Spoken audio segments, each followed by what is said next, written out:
Welcome to the Tin Hillies, travelling Australia, 2 humans and 1 dog. This is an old trip back from the 4th of May 2023. We went from Bundaberg through to Warrulan, and we had morning tea at Warrulan and on to Westmar for the night. We stayed at this free camp across from the pub, and it was nice and quiet, even though we had cotton trucks. On to Welgate and saw the old safe in the cemetery. From Welgate we headed off to Brewarrina and saw where they used to catch the fish. We're setting up these rock pools and used to trap the fish there. So this was really interesting to see as well. Thought you looked so fine. Guess we have to agree to. From here we headed to Burke and went and saw Fred Hollow's grave and a couple of really old grave sites there as well. And then of course emus were absolutely everywhere. Then it was on to Louth. We stayed at Rose Isle Station. We did a couple of nights at Rose Isle and a day trip into Dunlop Station. The sunsets here were just magical. I've never seen such beautiful colours in a sunset. It was just great to have this area once again to our own, to ourselves. There was no one else on our side because it was the unpowered sites and you had to walk to the toilets about 50 metres.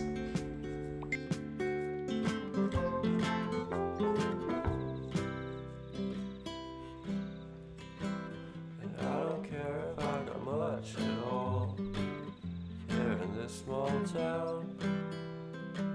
Cause in the end we're all buried deep inside the same hole in the ground.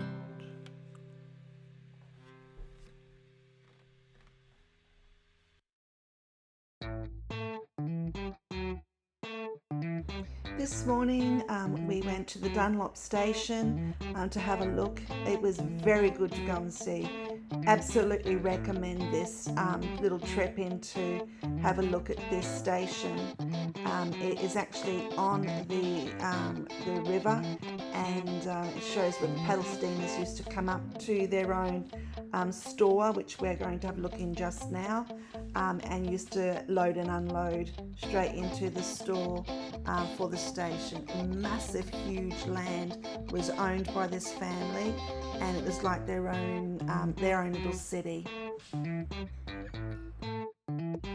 We then had the chance to go and have a look at the shearing shed, which was just amazing to see. This was a huge shed, and lots of information was shared about how they used to shear, and then the upgrade of the machinery that they used as well. We were left to wander around and have a look, and also the owner of the property was there to fill us in on a lot of the information about the way that the place used to operate. This is also absolutely brilliant to go and have a look on the Dunlop Station. Just back to Rose Isle Station with a few shots about. On to Tilpa today to have a look at the old pub. The writing was on the wall absolutely everywhere in this little pub, and you could spend hours reading it. Across the Darling River and on to Vulcania. We had a lunch from the fuel station and then drove through to Broken Hill.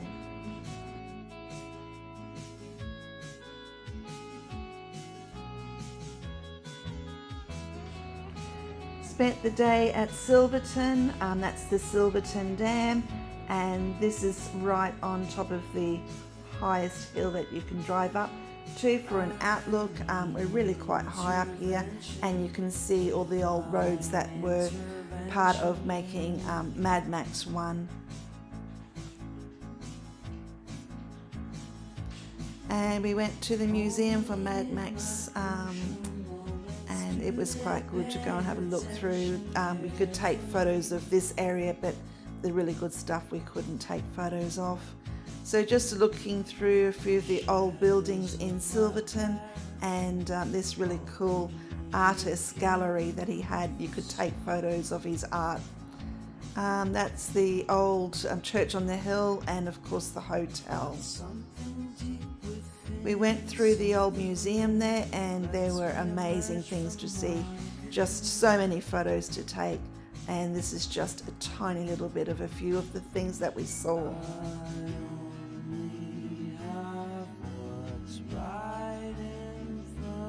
One of the many trains that goes through Broken Hill. You might as well turn your engine off while these are going through the town. Big day for the puppy. This is me heading up to where all the carved rocks are on top of another outlook at Broken Hill.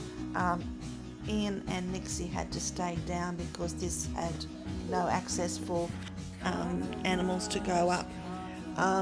So these are all carved out by a bunch of, I think they were Mexicans or something like that, who came over, special artists, and carved out of these massive rocks. It's really quite an interesting area to look through.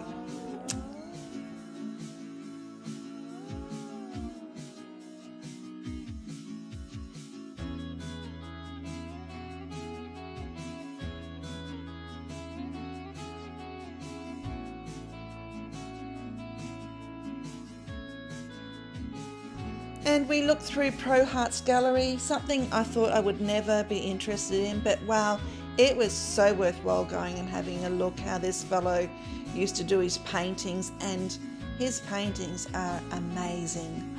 If I was to spend a lot of money on an artwork, this would be who I would put it towards.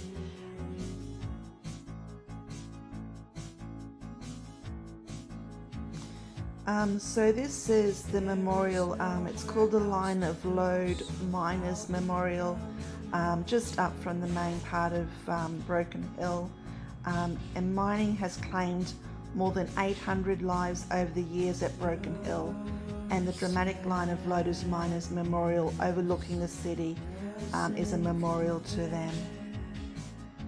And this snakeskin was just outside our caravan.